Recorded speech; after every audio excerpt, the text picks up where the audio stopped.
ప్రకాశం జిల్లాలో ఉర్దూ సర్ప్లస్ ఉపాధ్యాయుల విషయమై ఈరోజు మీడియా సమావేశంలో ఉర్దూ డెవలప్మెంట్ సొసైటీ తరఫున మేము ఏ అధికారులైతే మా ఉర్దూ మైనార్టీ విద్యార్థులను ఉర్దూలో చదివే హక్కు లేకుండా కాలరాస్తున్నారో ఆ అధికారులు ఏ నామ్స్ ప్రకారము ఉర్దూ ఉపాధ్యాయ పోస్టులను తీసివేస్తున్నారు.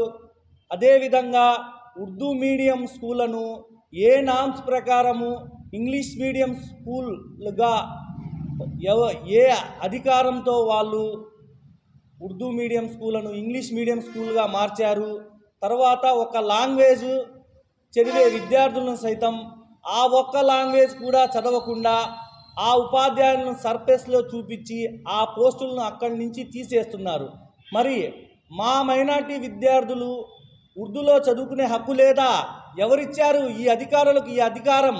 ప్రభుత్వం నుంచి ఎటువంటి నామ్స్ ఎటువంటి రూల్స్ లేకున్నా కానీ మైనర్ మీడియా జోలికి వెళ్ళొద్దు, మీరు అక్కడ ఎటా పోస్టులను కొనసాగించండి అని ప్రభుత్వం నుంచి ఆదేశాలు ఉంటే ఈ ఎంఈఓస్ నియంత్రణలా వ్యవహరించి మా యొక్క హక్కులను కాలరాస్తున్నారు.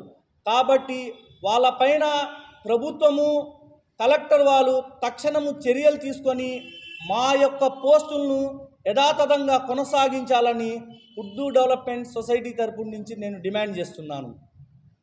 అదేవిధంగా రాష్ట్రంలో ఎక్కడా లేని విధంగా ప్రకాశం జిల్లాలో ఉర్దూ సర్ప్లస్ ఉపాధ్యాయులు మొత్తాన్ని తీసేసి ఇక్కడ మైనారిటీ విద్యార్థులకు అన్యాయం చేస్తున్నారు.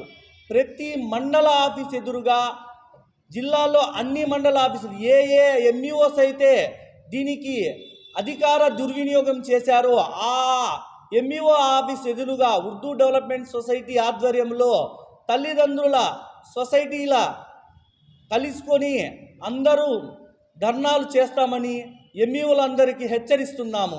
ఇప్పటికైనా మీరు చేసిన చర్యను సరిదిద్దుకొని మా యొక్క పోస్టులను కొనసాగిస్తే మేము మీ పైన ఎటువంటి చర్యను తీసుకోకూడదని ప్రభుత్వానికి సిఫార్సు చేస్తాము. లేని పక్షంలో అందరిపైన క్రమశిక్షణ చర్యలు తీసుకోవాలని పై అధికారులను ప్రభుత్వాన్ని మేము మరలా డిమాండ్ చేస్తున్నాము.